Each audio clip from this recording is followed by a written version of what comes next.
Good afternoon or morning, depending on your time zone. And welcome to Saris Rose's submission for a upcoming event. Let's talk about that real quick. Talk about what we're about to see, and then we're gonna shine the spotlight on our runner here, and let them shine. So, yes, this is a submission for the Transgender Day of Remembrance special. Transgender Day of Remembrance is a day to honor those who lost their lives due to violence against transgendered people. It's a very big problem, and not enough people know about it. So, with that being said, we will be showing off Final Fantasy VI Worlds Collide. It is a randomizer for the Super Nintendo game Final Fantasy VI. It's kind of designed for racing, although it is also great for just casual play. There's a lot of things that are randomized and shuffled around. That's going to be what's in chest, what characters have different abilities. So Terra has Morph in the regular game. In the randomizer, she might have Throw. The bosses are all shuffled around in their spots, as well as the dragons are shuffled around in the dragon spots. Espers will teach random spells and give us random stab boost. The enemy spots are randomized. We do start with 3 Moogle charms. We can take those off whenever we want to take a fight. And finally, the shop contents are also shuffled around and randomized. We're going to start on the airship with 3 random characters. We can go anywhere, anytime between the World of Balance and World of Ruin. The way that the difficulty kind of works is that as we progress through the game by getting characters or espers, those will increase the power of the enemies accordingly. And we get those by doing a character's what are called checks. Those are a place or a battle that is relevant to that character in Final Fantasy VI. We'll talk about that a little bit more when we get into the run. But we have an example with Edgar and what's available there. And once we obtain enough characters and espers, we can go to Kefka's Tower, defeat Kefka, and beat the game. I'm One Free Fitz. I'm just here to provide some commentary to this excellent gameplay that we're about to see. And with that, we're just going to get right into it.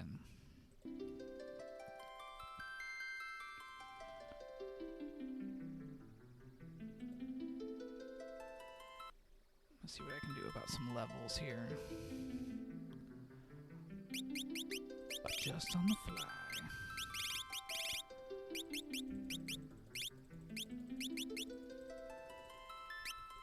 And we are off.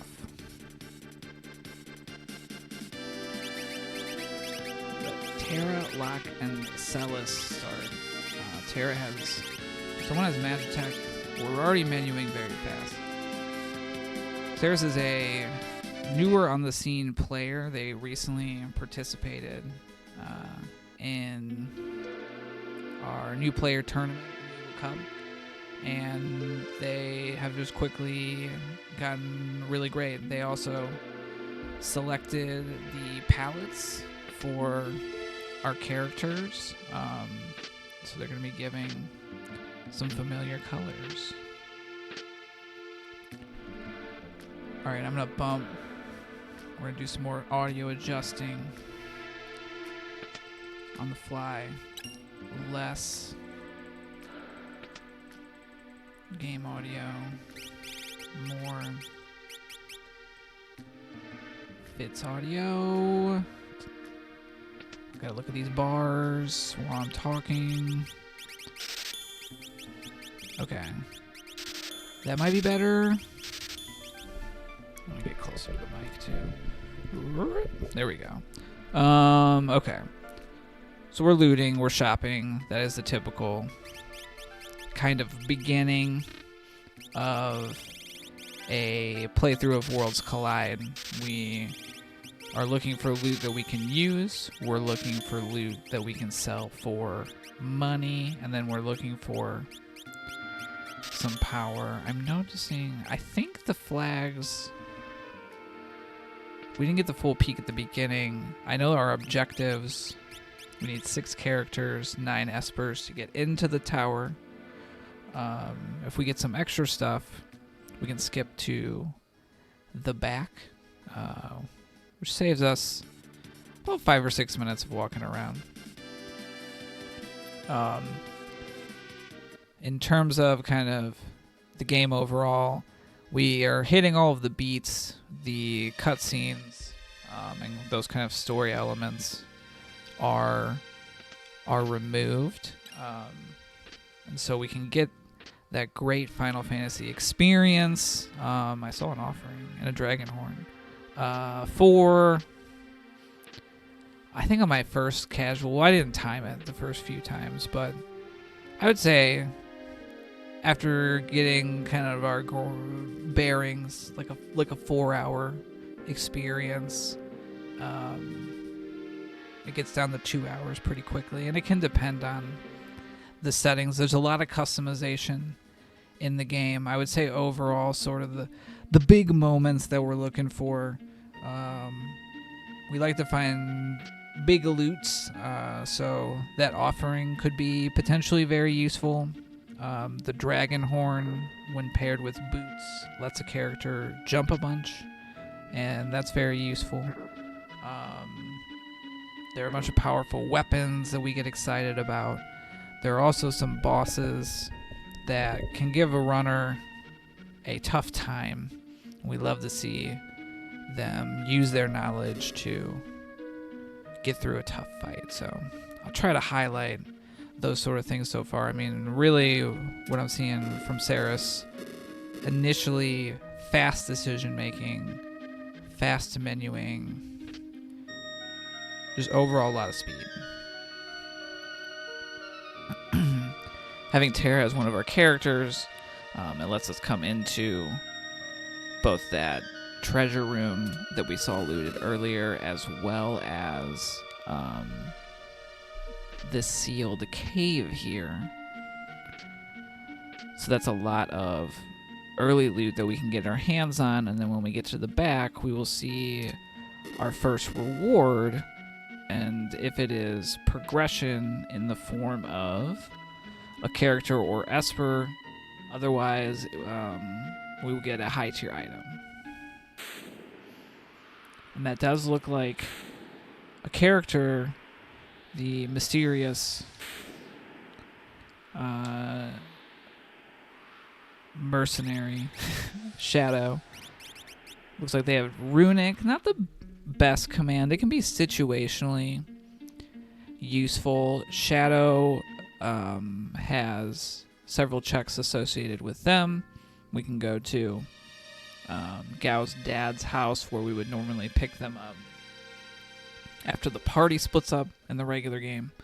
The floating continent is tied to them, and then there's also the Velt Cave, where we rescue them and then they later disappear, and we have to get them in the Coliseum. I think it's been a while since I played the regular game.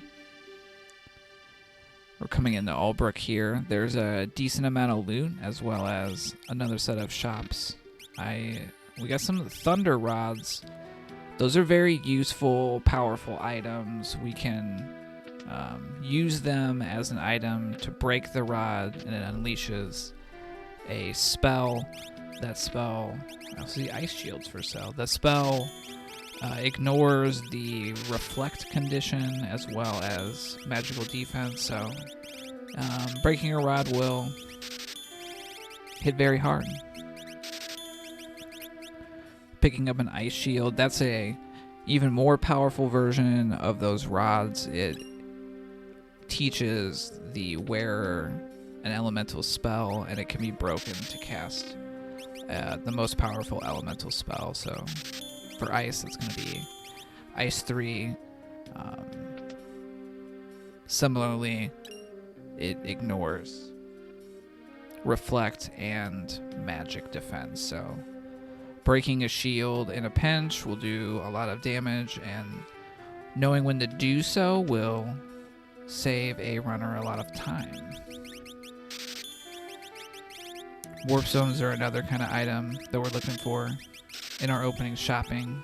They let us kind of quickly get out of certain checks and save us some time.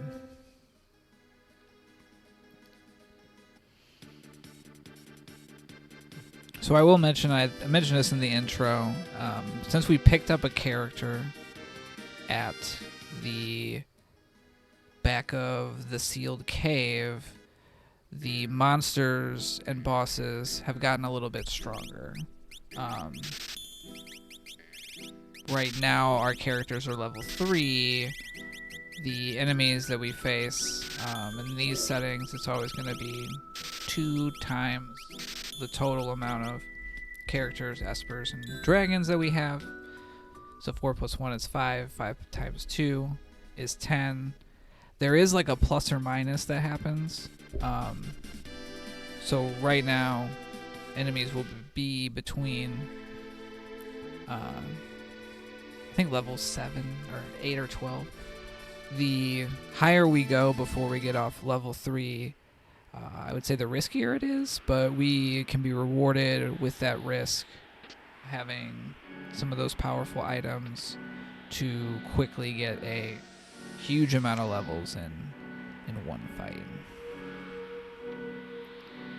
We're coming to the World of Ruin Narsh to check one of the lock checks. He can unlock a couple of places, and I do that sometimes too.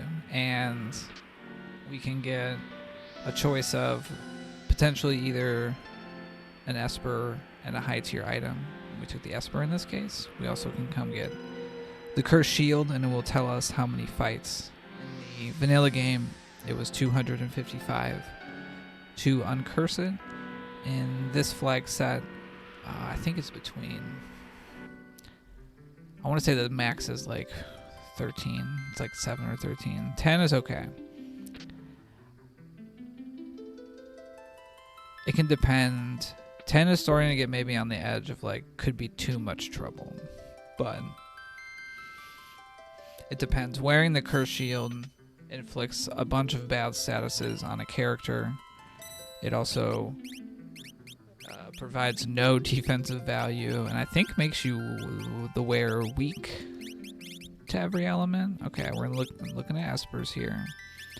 An early Fire 3 is big. That's very powerful magic. If we can learn it early, it'll really speed up our early game. Because of the way that damage formulas work in this game, magic is relatively more powerful early because it's has a bigger weight on the magic stat in the damage formula as opposed to level. So powerful magic can be very powerful early. As our levels go up, the physical damage starts to catch up. Physical damage uses levels, is weighted a lot more heavily in that formula, and so magic is most useful early to do more damage. It can tail off later without help from stat boosts, or like having a lot of magic boosting equipment.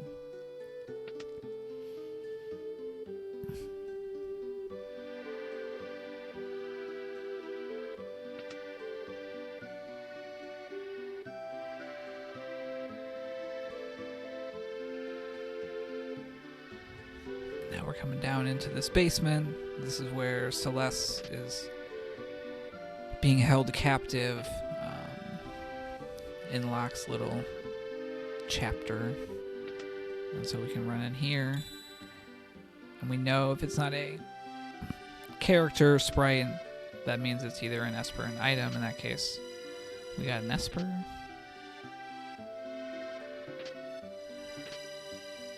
We've seen a couple of good loots. The Espers are great.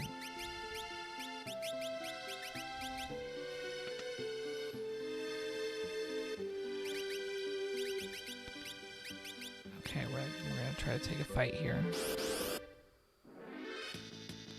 Delta bugs. I believe these are weak to thunder, and so we do have Aqua Rake too. We have some nice starting commands that will allow us to be very aggressive early. Oh, these are weak to fire. So this fight might take a little bit longer, but I think we have the tools to finish it and come out of it probably like level 10, which will still be a little bit behind.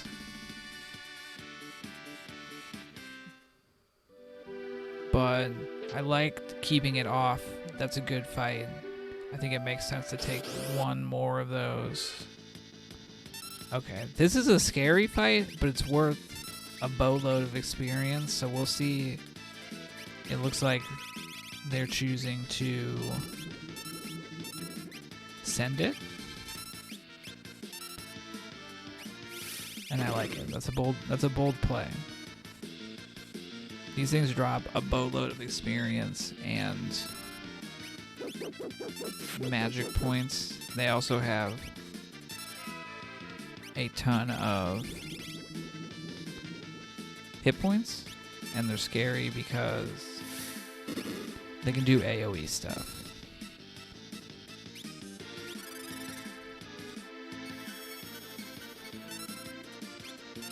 But we're handling this. That's really bad. Quite well, though.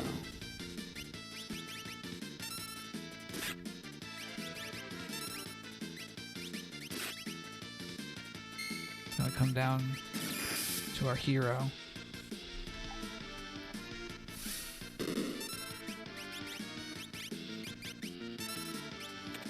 That cure ring. Big time helping Shadow out.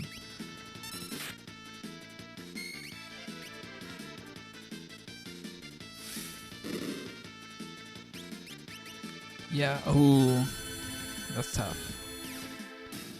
Oh, on the... Okay. That's... We're glad that that was single target. And... we learned some good spells. But...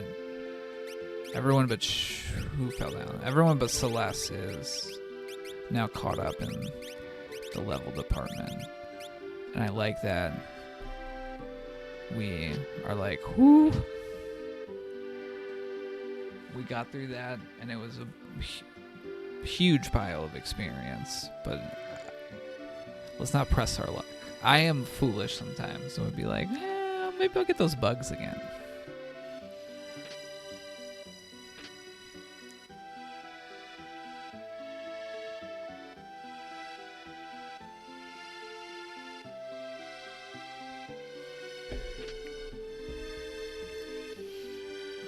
So pace-wise, I would say this is very fast. We're at the 15-minute mark. Now, I will say we've definitely gotten... We are going to have to start fighting bosses. We're running out of... That's kind of true, kind of not true. There's a couple more places we can go and not fight a boss, but we're running low on those sort of things. But we've done... an incredible job of getting levels along the way, and with those tier 3 elemental spells, once we essentially have enough MP or magic points to cast them at least once, I expect a lot of early bosses are going to get knocked down fairly quickly.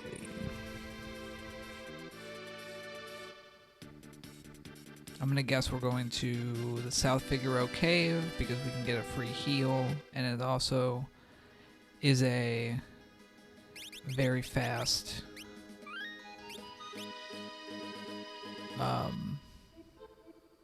check to visit.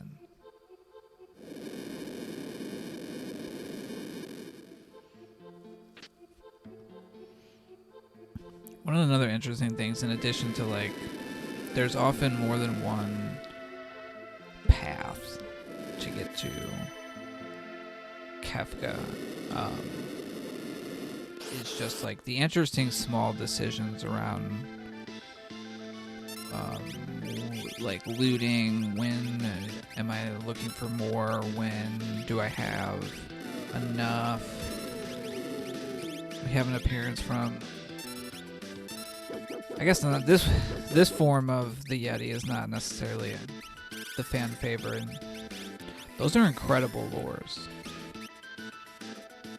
Grand Train is going to be, in general, superior to a tier 3 spell, unless there is like a weakness to it. So if we had Fire 3, we would use that versus Grand Train. Grand Train's like a little bit longer, but it's not elemental, and it pierces the defense as well.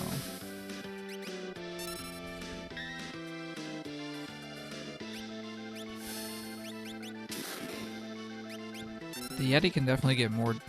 They're more dangerous as time goes on. They have a mostly physical-based offense, although they will cast ice spells.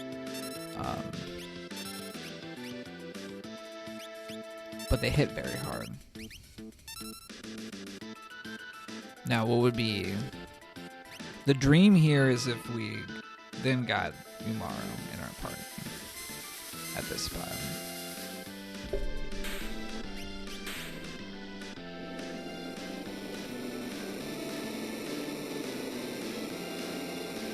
Because I think there's a couple of characters in the party that are already like have in-game jobs. Unfortunately, that was not progression. We got force armor, which is pretty useful armor. It offers fairly high defense and magic defense, and also reduces damage from elemental damage. So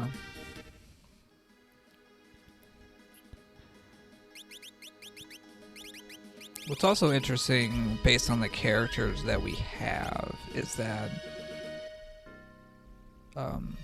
Celis and Shadow have areas that are like a chain of checks. They tend to be on the longer side, but the end of those are always going to be progression. In particular here, the first two are pretty fast to run in, and they can only give us espers. So there's always an interesting choice of whether we go all the way through. And a thing that I like to do sometimes as well is do this, which will also unlock. No, we're going to go all the way to the back. Finishing this dungeon in its entirety. We've seen Celis with her she got the beams, right? And if we finish this dungeon, she'll get some more abilities, which includes throwing missiles, which are very powerful. So I imagine our path here. This boss can be very scary if we were 5 levels lower. If we came here one check earlier, they have a chance to counter attacks with a move called Seize, which first does slow on a character, and then if a character is slowed and they're hit with Seize, the tentacle will grab a character and drain life from them. It's always like 50 to 60 hit points. So if we fought this boss at level 3, it's very bad, because they'll drain a character down in one hit. In this case, Grand Train, we're learning those elemental spells. the magical power levels are very big. The progression being rewarded is not happening. Do a little shuffle around. We haven't found... Oh, there's some more earrings going on. Nice. Gotta take a quick nap.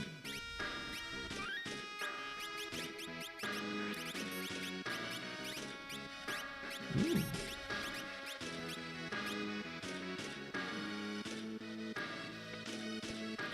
That's impressive.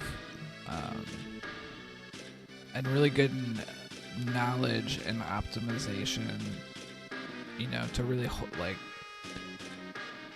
they've gotten like several pieces of like good armor and equipment, but I think wisely, you know, they took note of that, but it was like I'm like 1 or 2 round boss fighting right now. Like I don't need to put that on until like I'm doing kind of like a full minion. Like that's like a really like subtle thing, but it's one of those things that leads to that we see in a lot of high level like racing of this. Okay, that's got Ultima. Ultima is a very long spell animation, but it's also a very powerful spell, particularly against single targets, non-elemental, massive damage.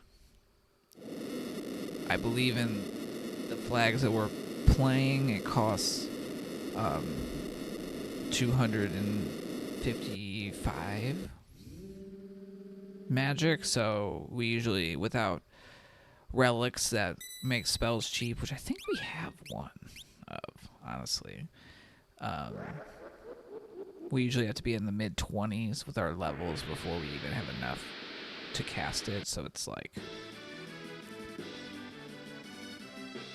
very useful. Sometimes it's not the fastest move. These enemies are dangerous because they throw weapons, but they're not going to get a chance to. So yeah, after the second one, we got to hop on this incredible minecart ride. This was mind-blowing. These enemies are worth nothing, and they have 1 hit point always. If we're fast enough, I think one of them... I think the squirrels have elixirs that you can try to grab, but it's very difficult. We had to have like a high-speed party to even attempt it.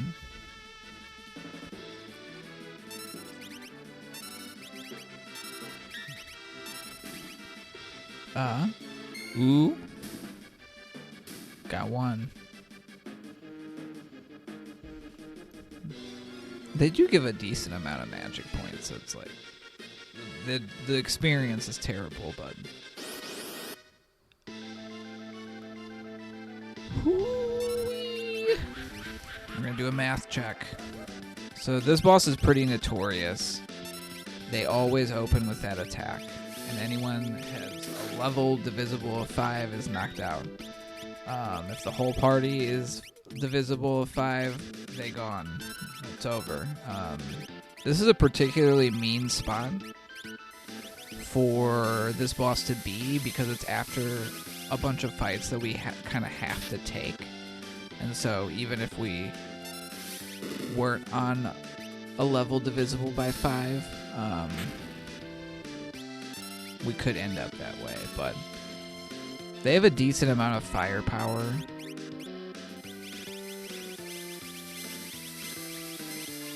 I love this. Break that.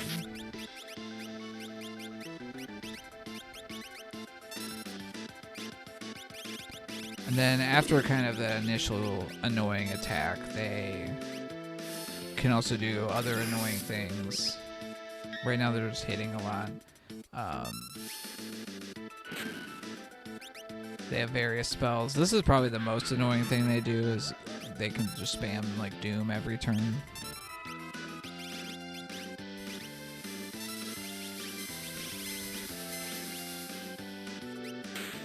Poor Salas. They've been getting picked on. I don't know if you've noticed that.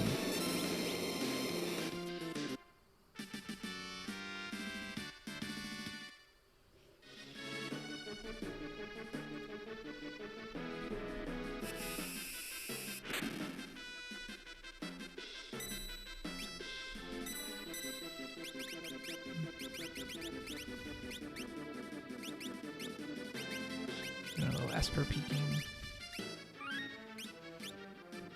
Yeah, after winning that fight. That save can be optional. We get a story. We get a full heal here, which is nice. We did not get a character. This is a little bit of an easier, significantly easier boss than what we had to tangle with. But after this fight, Salas will have access to the power to throw missiles. We'll also get an instant death attack that will be useful on the final boss. Kind of overall, as we're playing, we are handling the thing in front of us. So Sarah's is thinking about this boss and how to get through it in the least amount of time possible. They are also thinking about where am I going to go next and where am I going to go after that. And then finally, periodically, do I have enough power to beat the final boss and win the game? And if not, like, how am I going to try to get that? I think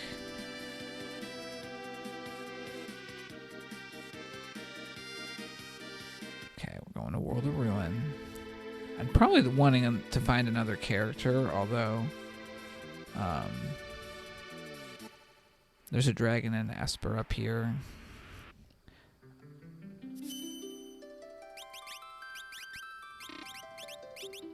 Ooh. Magic power +2 combined with the missile throwing ability really means that Celeste kind of doesn't. They're set. They don't need really any adjustments. They might need better armor, before the final fight, but there are certain things that it's kind of like set it and forget it. I mean, a lot of, honestly, like staying out of the Esper menu is using experience to recognize, like, okay, that person is good to go.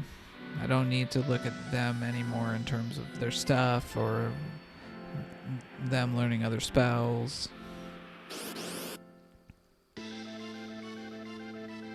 Gonna get a dragon fight. Red Dragon is a little bit scary because they do this. They do have some AoE fire magic, but I think we'll be able to get through pretty fast, and we're gonna start to see the power of throwing missiles.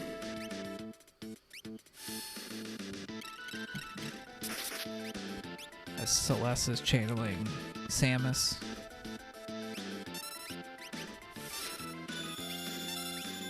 Has unlocked super missile technology and shoots this Ridley in the face. No, it's more the chest and neck area, I guess.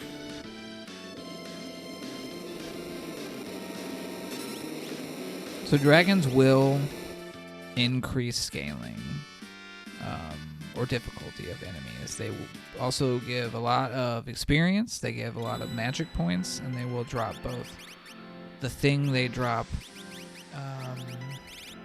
normally in the regular game when defeated, and they will also drop a bonus high tier item. In that case, we got a Genji glove that lets a character equip a weapon in both hands. We haven't really seen any big weapons. Our offense is pretty magical. Particularly, I mean, like Terra and Celeste have pretty solid magic power and magical abilities going on. We probably ideally would like to find like a big weapon. This is the first boss we fight in the game. It mostly is dangerous in the sense of it can just cost us time if we don't defeat it before it goes in the shell, because then we have to wait, but no problem.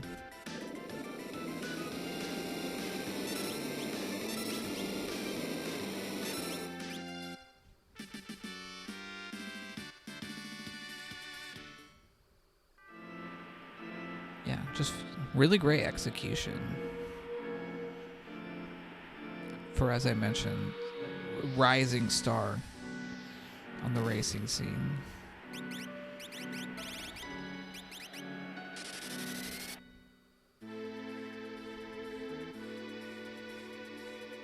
Got another Esper. We're out. We're heading into one of Shadow's checks, the Velt Cave. This one we have to do a little bit of running through.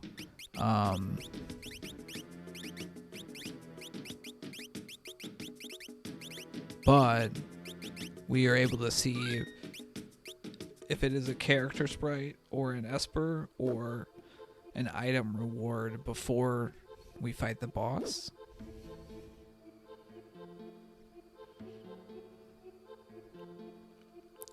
And like, I think we want to find that 5th character at this point because of how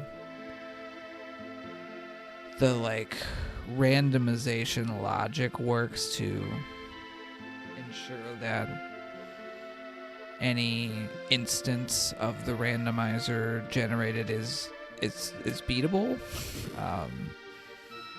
That characters will tend to lead to more characters.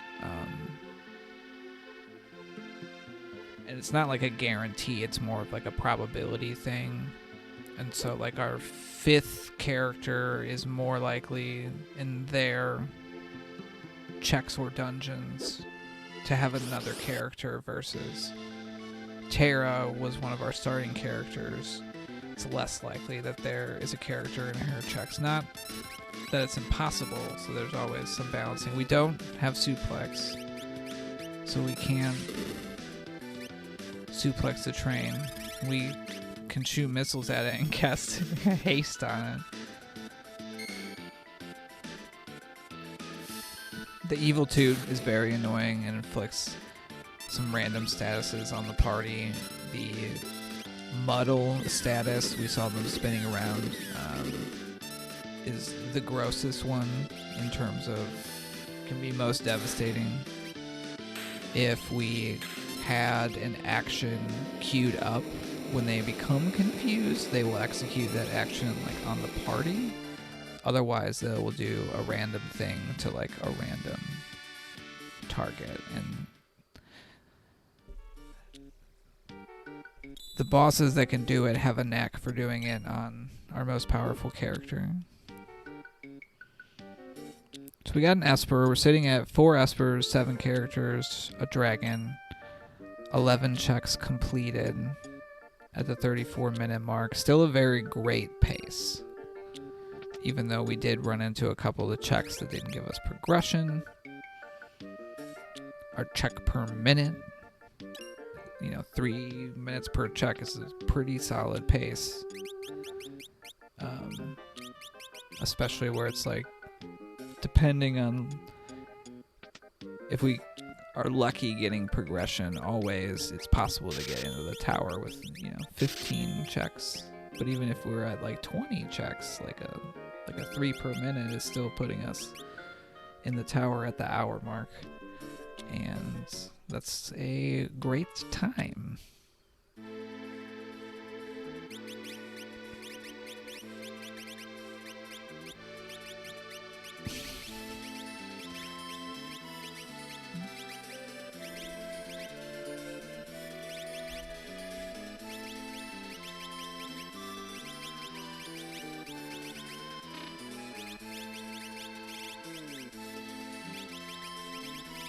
Now, I will say there's some tools that we're lacking as we look forward a little bit to Final Kefka. And I think one of those things is that Um, we usually are looking for a way to inflict the mute status, which I don't think we have yet. We want some way to evade physical attacks, which we are lacking. We do have a way to inflict instant death. The final boss fight is a 4-layer cake of pain and despair. But with the right tools and approach, taking it one bite at a time, we can conquer it.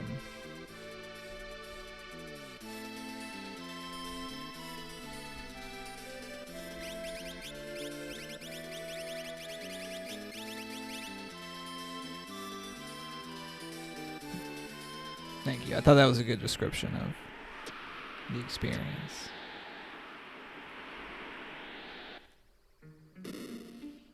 Heading to Phoenix Cave. So I think, like, this is not the most popular place to go. I think early is usually when a racer would go here. Because there's a decent amount of loot. It's it's like another sort of get a loot along the way, have a shot to get progression. But I think, if I had to guess, that Saris is thinking, well, Locke is my 4th character. They're looking at their board in terms of they're already in World of Balance. Like, the checks that they have are not necessarily... There's a couple that might be faster.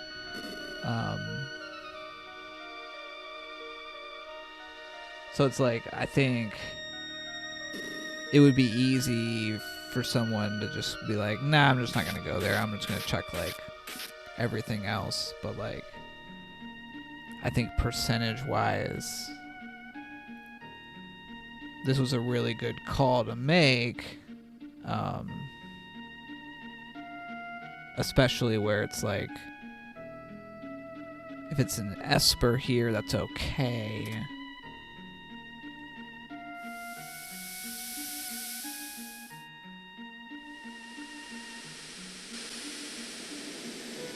And it's our best chance of being a character.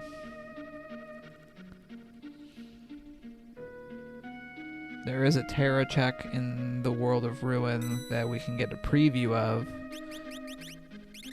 So if this wasn't a character, I might consider, like, looking at that before I go flip the worlds again and do other things. But there's a lot of options on the table, so I'm definitely curious.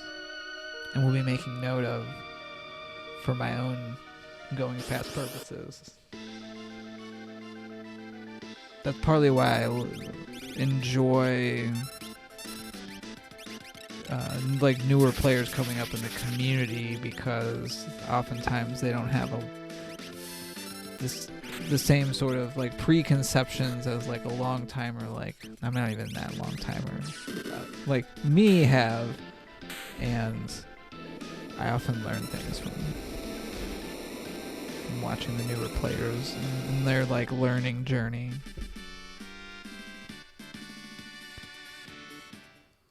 Do I have cake? We have muffins. I'm gonna have to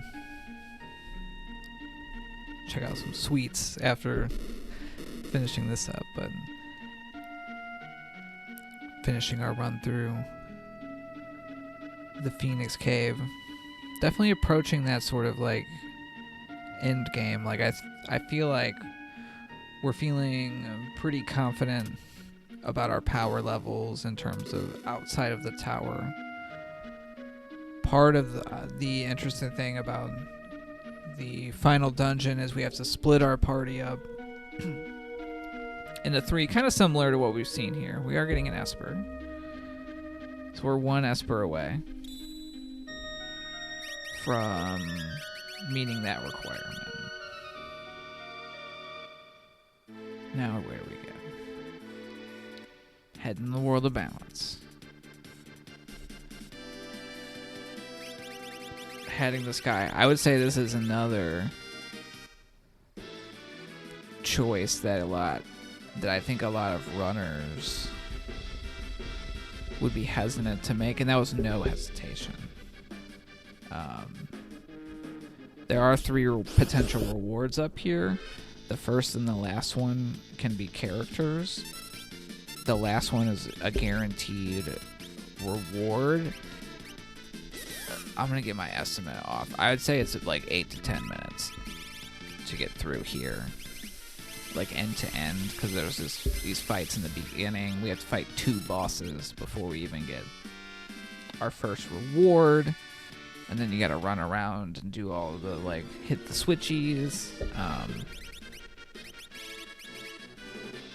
But in terms of, I guess, like, rewards per minute of time, like, it's average. You know, it's not the fastest, but it's, you know, it's just like another, I would say, like great decision. And, you know, whether or not it pays off, we'll see. But you know, it's kind of like there's really no best choice here where we did not find a character in the lock who was the 4th character. So we know there has to be a character in what was available before we got him. No, we started with Lock. I've been getting this all wrong. Shadow is the newer one. And so this is actually the high percent play, that one of Shadow's characters, or checks as a character. The dream here is it's character as per character. They hop off of the floating continent and they're in go mode. That could happen. And that is what I'm going to be rooting for. Because they've been playing very fast, and I would like to see them rewarded with the RNG. Sometimes just kind of like you're picking between options. There's not really a way to know where the thing is. And it's partly about just like being decisive. And again, I'm really seeing, and I want to highlight that they're doing a lot of the fundamentals to play this game very quickly. This is a Guardian. They can be very scary, but with those Bolt 3s doing double damage and the missiles, this fool's going to go down very quick. So their battle execution, very fast. Game knowledge, knowing that they could swipe a force armor off. That launcher move is kind of scary. We're looking to see, I think, if we have Pearl Winds, but we didn't need it. We will get a heal jumping off before the next boss fight. But what I wanted to highlight is, like, a lot of times it's really like, how do I beat these battles in the least amount of turns, kind of. This is another tough one. We have Fire 3, which is going to do big damage, and we have missiles that hurt everything. But they're intentionally executing commands in battle so that their big damage characters are always having turn priority. Which is, I guess, a too many words way of saying we want our powerful characters to always go. And they're doing a great job of doing that consistently. And in Worlds Collide, most of our time is spent in battle.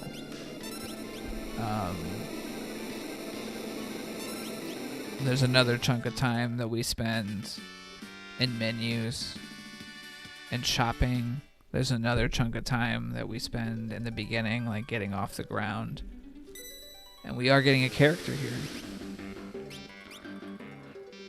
One of the advantages to finding characters late, although it doesn't always feel this way, is that new characters will join at the average level of all of our characters. And when we have only 4 characters for a long time, as we saw there, our party average is like 37, and so Cyan comes in at 37. And if we found another character quickly, they would also be coming in at around 37, which is like, for physical offense, that's like viable to do a decent amount of damage with just like the fight command. It means those characters have like utility, as opposed to if we find characters early when we're still level 3, then not only does that make them less useful when we have to like bring them in the final dungeon, but every character after that is going to come in like below the active party, because that average is based on all the characters we have, not just the ones in our party. So like if Sarah's finds a character that has the throw commands,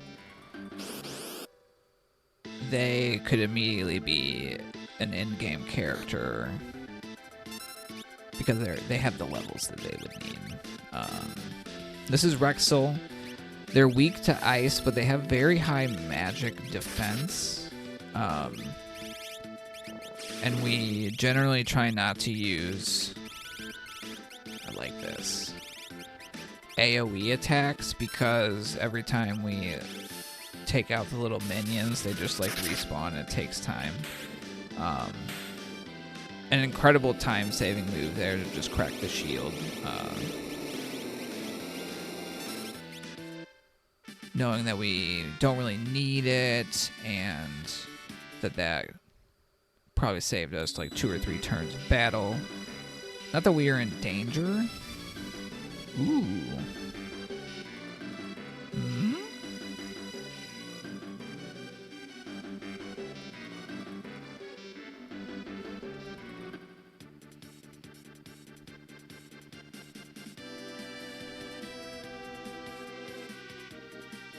We do... Oh, because there's fast Cyan checks. I like that call.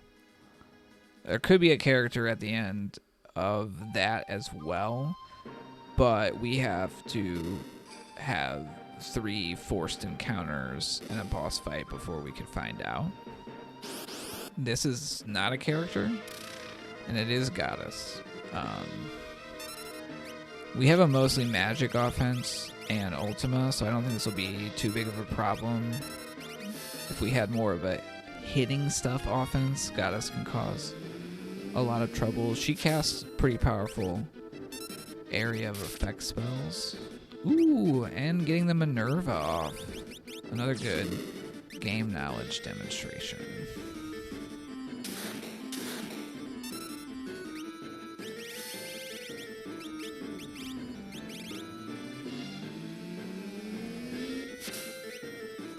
Boom.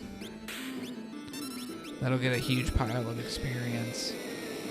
It'll be our 16th check.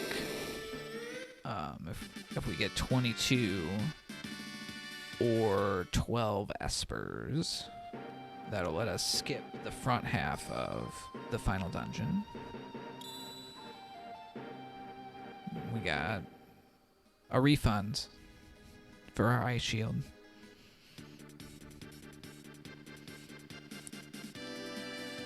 Yeah, I think this makes sense. There's definitely a couple places that we can get into a boss fast. Tara has one here. She has another one that we can get a hint about what's there in Mobley's.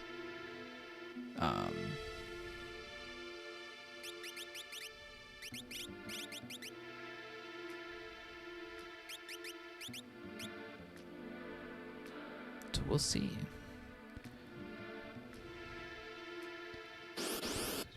I missed that entirely. Okay, so we know there's an Esper there, which will be nice to know if we're trying to get the Esper skip. Thank you, John. Thank you, Chad. John.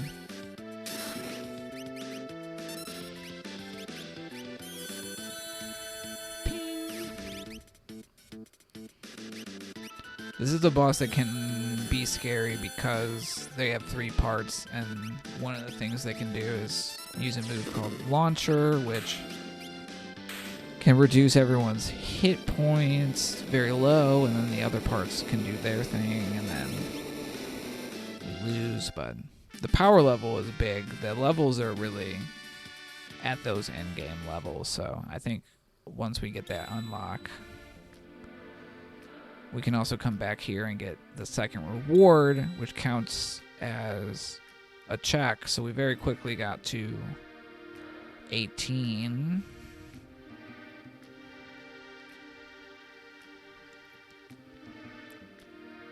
If we did Mount Zozo, that would get us a 20. There's definitely a pretty... I think there's a lot of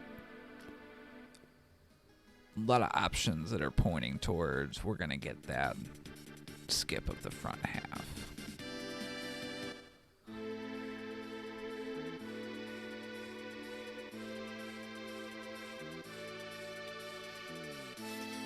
So yes, this is one of Cyan's checks. We have to go and buy the Rust Aid to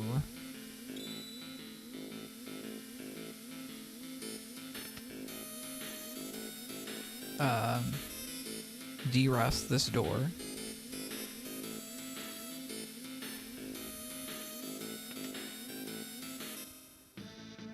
Which leads directly to inside of a mountain.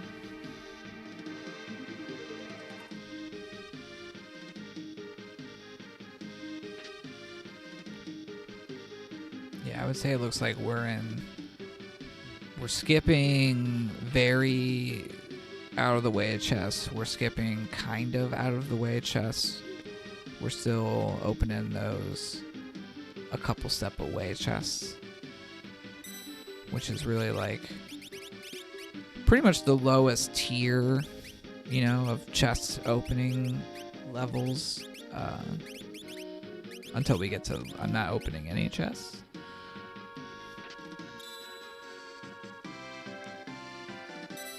Gonna fight our third dragon here.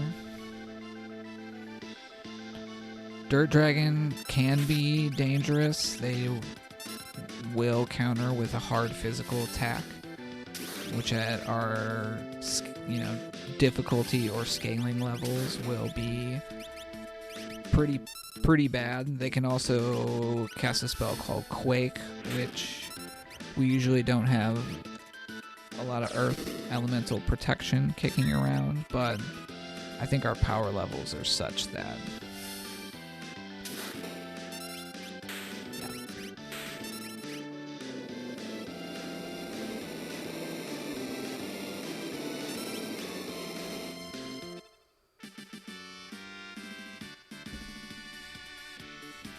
getting a bunch of magic points.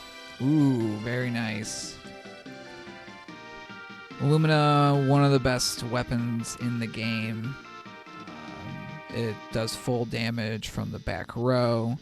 It always hits, and it uses MP to always crit. It also has a chance to cast Pearl on hit. There are 3 party members who can naturally use it. And ideally, I think if Shadow could use it, that would be great. But with the levels that we have, it's kind of like throw it on a person that can equip it, and they're good to go. Unfortunately, another Esper.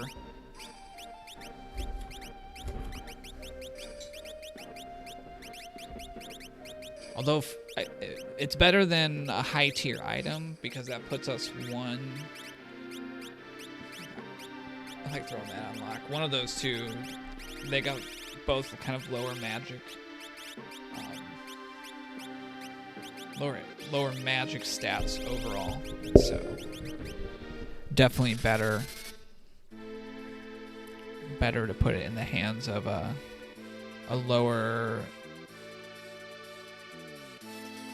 less capable magic user.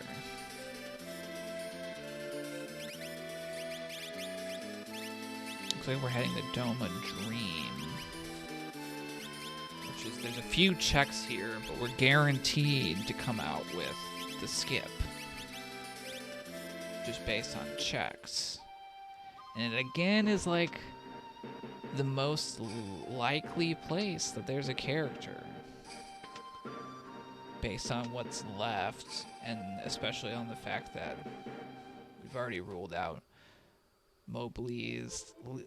Terra's Leet River is pretty long, and they were our starting characters, so there's a better chance that those will give us either an item or an Esper.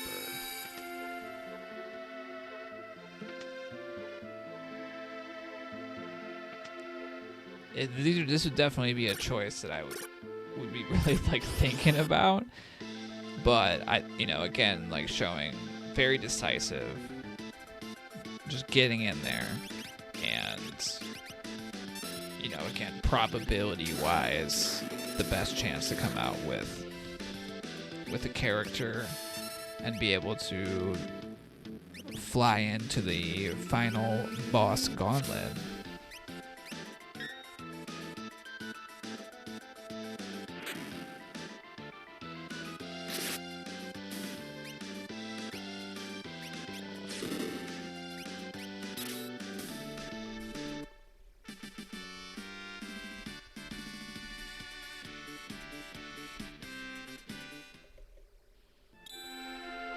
Ooh, another Illumina. I know there are at least one Genji glove in our inventory, so we might see. And we see a character, so we know at the end here we will be getting our boss unlock, we will be getting our skip unlock, and I imagine we are going to be rapidly heading in to finish up this run. And because they've had to go on a longer path with all of these checks, it's really going to speed up both the final bosses they have to, or the last boss gauntlet to get to the final boss, as well as the final boss fight.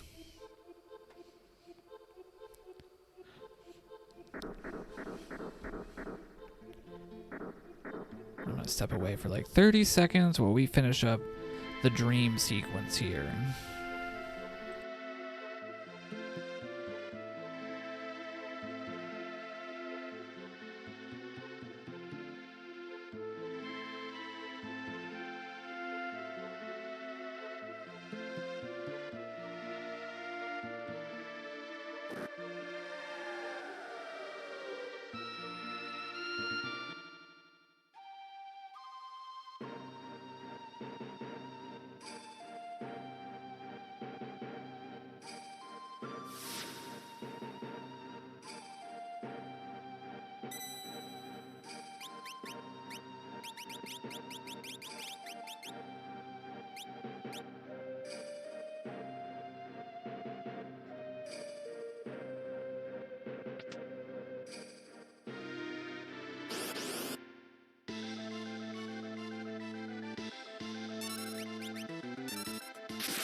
Alright, and we've reached the boss at the end. Not too tough. Those bears can throw hands. However,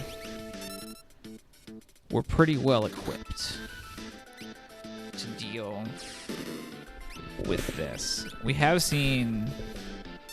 seen Doomgaze, and we have already seen Goddess, and Guardian. So 3 out of the 4.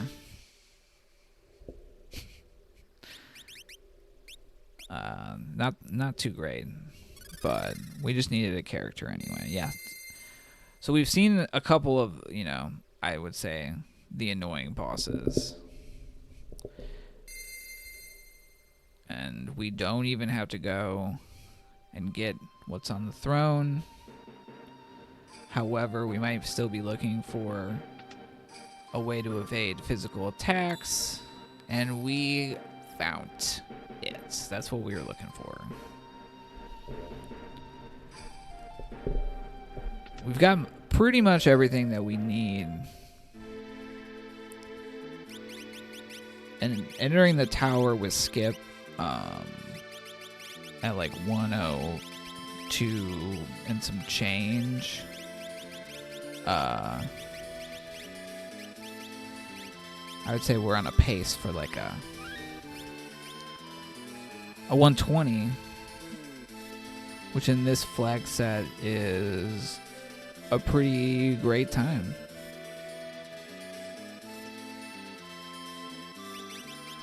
Which again, for like context, this is someone that was in the last new player tournament. And I would say, like, again, a rising star.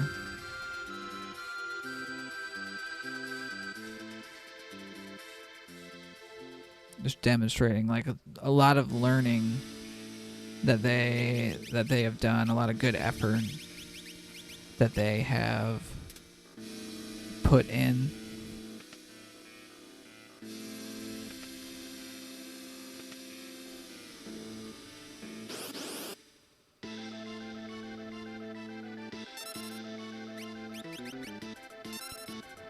Alright, not really too tricky of a boss here.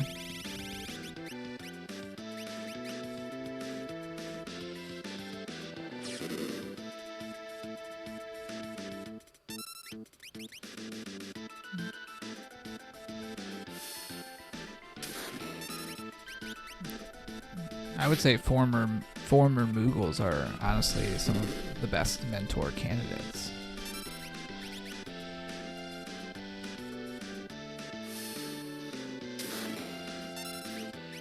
Yeah, so yeah, we're just gonna blast that back one. We get sneezed away. We unfortunately don't get any experience or magic points, but I don't think we needed anyone to learn spells on that squad.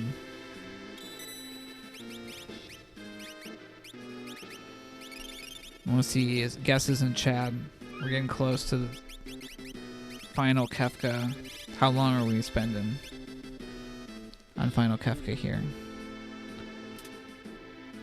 Let me state the facts of like the case before you make your guess. We've got some magic power boosting. We've got Tech Missile. Terra has got Grand Train and Ultima. I think Locke is 2 swinging Illuminas. There's 2 Illuminas kicking around. And yeah, we have Fenrir. We have Instant Death. We might have Mute. I'm not really sure. I just haven't seen it. I'm going to say 9.5 minutes on the Kefka climb.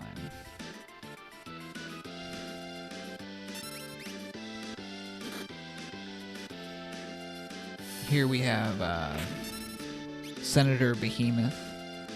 The first phase, pretty dangerous, can do a lot of mean stuff. The second one, less bad. It is weak to instant death. We took away its zombie status. However, it does not receive instant death protection as part of that, so it's also weak to fire. And it is gone. We drop a Behemoth suit, which is a nice piece of caster armor.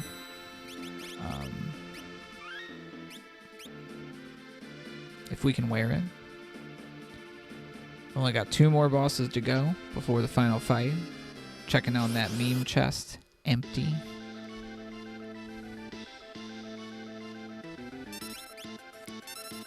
Got number 128. Again, not really so dangerous. Terra should be able to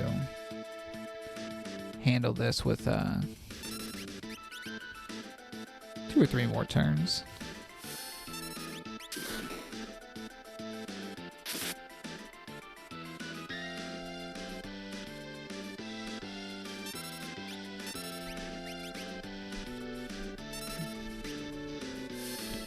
I think if my math is right, there is a cap on how high the levels of enemies can get. And then these settings, it's 40. And 6, we're over 40. Because we're at 21 total progression, which means it would be at 42, but... Which again can be a little bit scary, but not with like the power and gear we're rocking around with.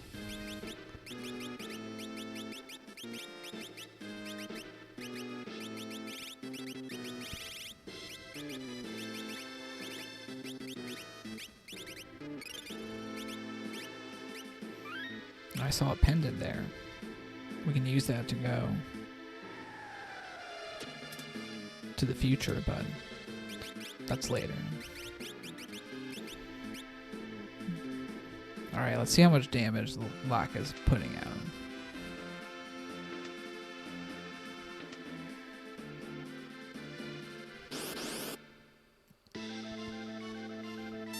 Not a threat at all. Oh my goodness. I have to stick with what I said for my Kefka fight estimate, but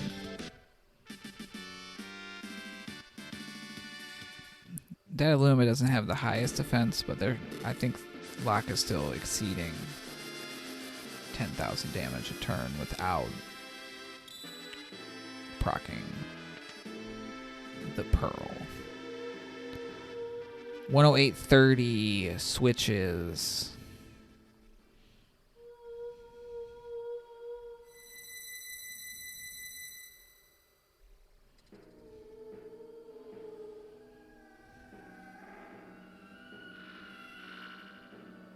Shadow leading the way.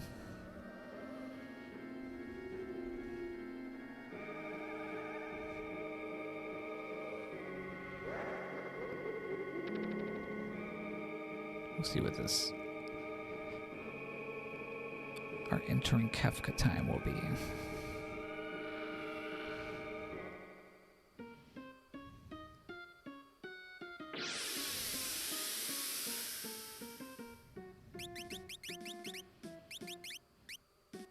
We'll call that 109.20. Alright, so this is the first tier. Its general thing is punching you very hard. It will also try to change our row. It will occasionally turn people to stone. The face is weak to fire. The open hand is weak to instant death, and so we're seeing that miss, but we'll try again. The closed fist just counters with punches. It's important that we don't kill the head at the same time as the other parts because it will cast Quake. That Exome did hit, so now we're going to wail on the head of this thing until that's down.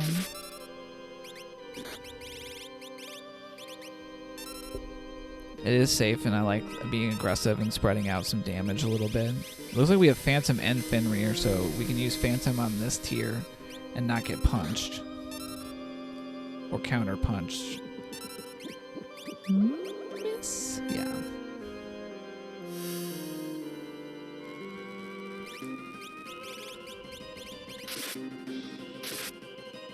And the face is down. That soft is going to reveal Terra. But it was is it though? It's an item. It's not a magic. Nice. See, I don't know everything. Just pounding away.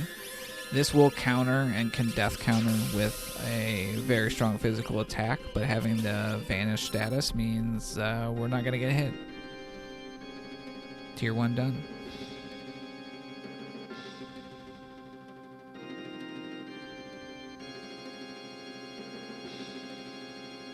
All right, coming up on tier 2, we have Tiger. We have Hit, which is the blue person in the front. We have Tools, which is the red person in kind of the middle, and we have Magic, which is that one in the back that just did a thing to themselves. Tiger is weak to ice, and generally the one we try to take care of first-ish. Tools is weak to instant death, and so it's generally we're kind of splitting a little bit of trying to wipe them out in one hit, and then also focusing our attacks on Tiger. Tiger can freeze the party. Tiger can zombie the party. They're just bad news in general. Magic, if not muted, is also annoying, and we'll get to a phase where they counter a bunch of times.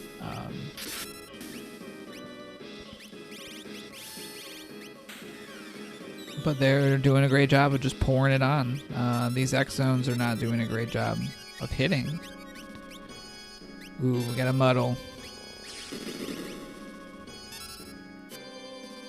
This is where I mentioned this earlier. Very unfortunate. This is gonna hurt. But we can recover.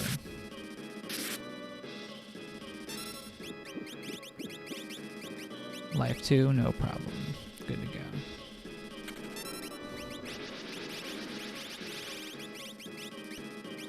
I told you about the muddle targeting and how it knows. It's like, oh, you got Grand Train queued up? Get muddled. It's like, oh, you're offering Valiant Knife user has an attack queued up? Muddle. So we're seeing 10 hits, and that means hit is down.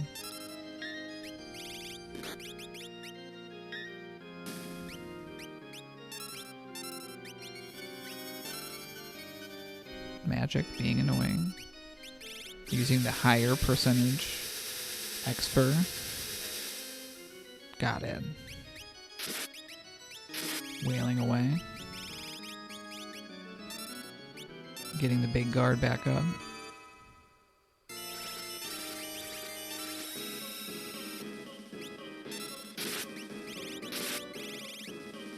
Ooh, nice.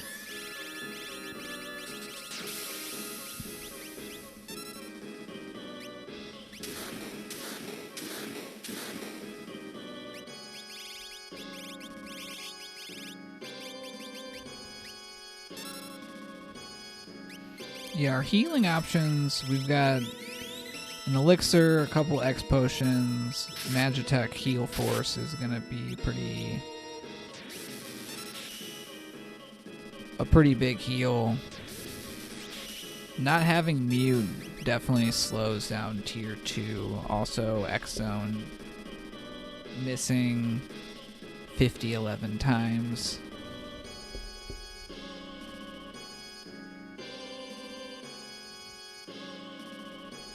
So now is where things get a little more serious. We got tier 3. The floating figure in the back has 9,999 hit points, absorbs all elements, and will revive the other part if they are not taken down first. The other part has significantly more hit points.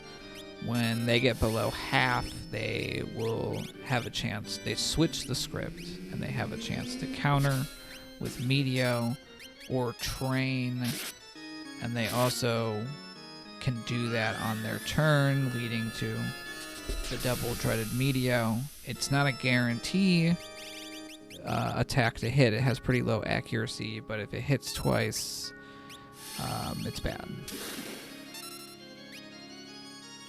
I think we have taken out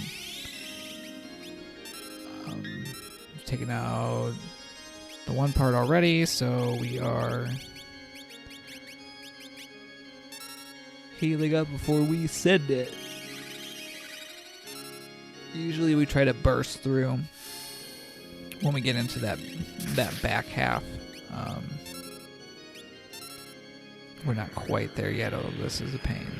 We're also going to want to get our Fenrir up before we do that final wave of hitting. Getting the Fenrir up.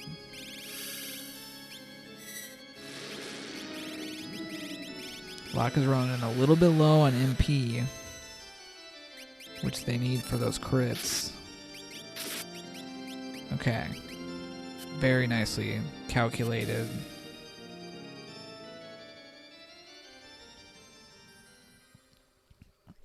What was my guess? They started at 108. 20. So I think I'm going to be off by a little bit.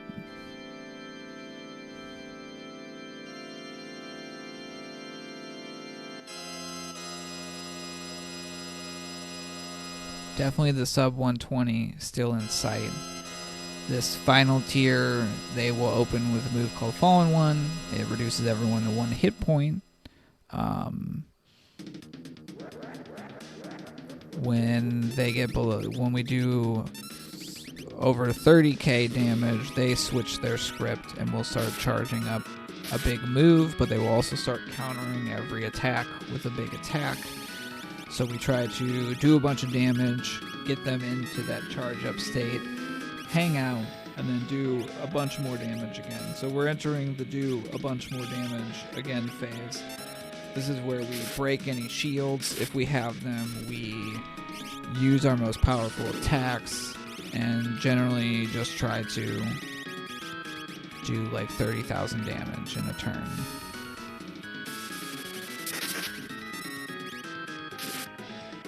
We're not getting those crits, but we got the crack pow GGs. Get them out for Saris Rose. An incredible performance. 118.26 is a very fast time, especially if we factor in they did 23 checks. I think if we factor in, and this showed the value of mute on that fight, that definitely like slows things down. Get the explainer back up, maybe. Go back to the title. Oh wait, let me do this. So when it came to this matchup,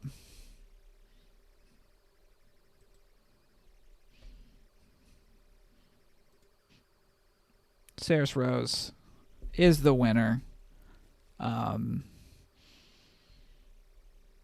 Yeah, I think that will wrap up this submission. I think that this is a neat sort of run. I really like how Saris took the little bit of extra effort to customize the palettes to really put it on kind of the theme overall. And,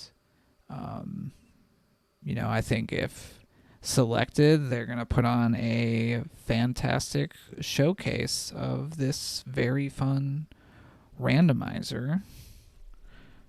And with that, I'm going to wrap it up. If I have a mod in the chat, it looks like, no, they're doing the underground. Knuckly Kong is streaming, but they're doing the underground. And it's the new one. So I would say we should raid them, but when we could, but there'd be spoilers for that. So I think we're just gonna call it here.